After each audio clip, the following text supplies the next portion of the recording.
The Kolbrin Bible, the Book of Morals and Precepts, Chapter 17, the Physical Body.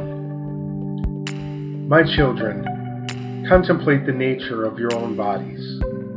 The fruits of the field provide the flesh, and the stones of the earth the framework.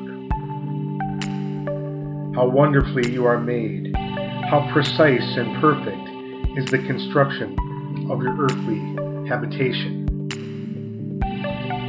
Who but the greatest of beings could have ordained its nature? Who but a master architect could have planned it? Among all creatures, you alone stand erect, that you may enjoy and admire the wondrous works of your Creator. Rejoice therefore in your form, and in your body, and in your powers. Rejoice in the consciousness whereby you experience, and in the eternal soul within, whereby you know. The attributes of a God repose within you, and they are yours to command, if you will but call them forth. Be kind to your body, which is the vehicle of your pilgrimage and the chariot of your conquest. Keep it in health and strength, that you may enjoy life with vigor. It was not meant that the body should be neglected, and in fact the law ordains that recompense be made for a neglected body.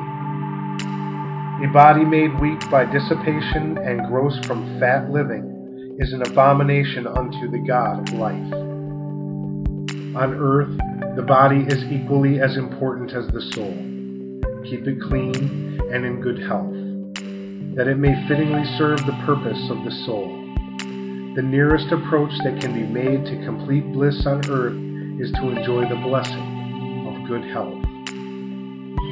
If you would reserve health unto yourself, even into the ripeness of old age, avoid the allurements of intemperance and dissipation. These are the bewitchments of the wanton and harlot, and not easily avoided. When she spreads her delicacies before you, when her wine sparkles in the cups, when with sweet smiles she induces you to cast care aside, then the hour of danger is at hand, and therefore let prudence come to your aid. If you give heed to the sweet words of the temptress, then you are deceived and betrayed. Flee from the bower of the harlot. Her face and form are fair, but underneath the core is rottenness. She is perfumed sweetly on the outside, but the odor of putrefaction lies within. Her deceptive promises of joy are gates leading into the road to madness, and her pleasures lead to disease and death. Look around the board of the wanton woman. Cast your eyes upon her guests, and observe those who have succumbed to her charms and follow her temptations. Are they not pale and puny ones? Are they not weaklings without the spirit of men? Away from the beguilement of false womanhood, from the tables of intemperance and the sideboards of gluttony. Go, seek your place in the company of real men. See, are they not upstanding, brave, and active? They are surrounded by the halo of vigor. They vibrate with the song of vitality. Their arms are brawny and strong. Labor is to them as play to the child. Their talk is virile and manly. They know the weaknesses of fornicators and mock the softness of she-men. Their passions are vanquished by self-command, and evil habits do not suck their spirits.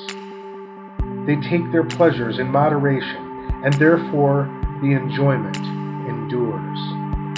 Their hours of rest are few, but their sleep is deep and sound. Their hearts are serene and their bodies strong. Their thoughts are quick and their form lithe. They are men and the sons of men. Rejoice, O man, in your body, strength and cleanliness, and be not ashamed of your nature. Live in peace and contentment. For cakes of flour and water eaten with a contented heart serve the body better than fine meats eaten with strife and enmity. Do not accustom yourself to lying in bed while the dawn is breaking in beauty, for no man is wholesome unless he has knowledge of the dawn. Remember that the call of the food table exceeds the needs of the body.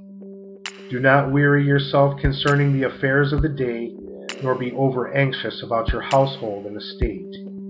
Things happen. Disaster or power come according to the dispensations of God. Follow your inclinations, and if your plans go awry, continue in peace.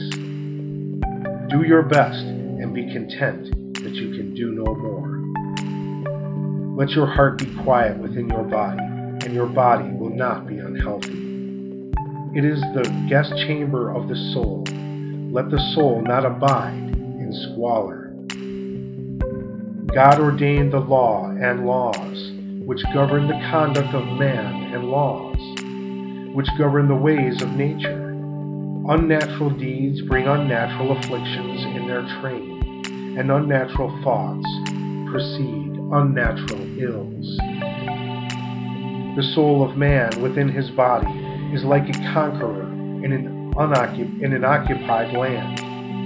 The laws of the victor conflict with the laws of the vanquished.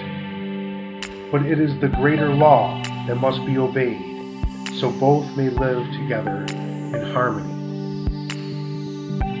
Avoid the guilt of furtive and unmanly things, that you may walk with a high head and steady eyes. It is wrongful for a man who cannot know woman to seek the sustenance of the serpent.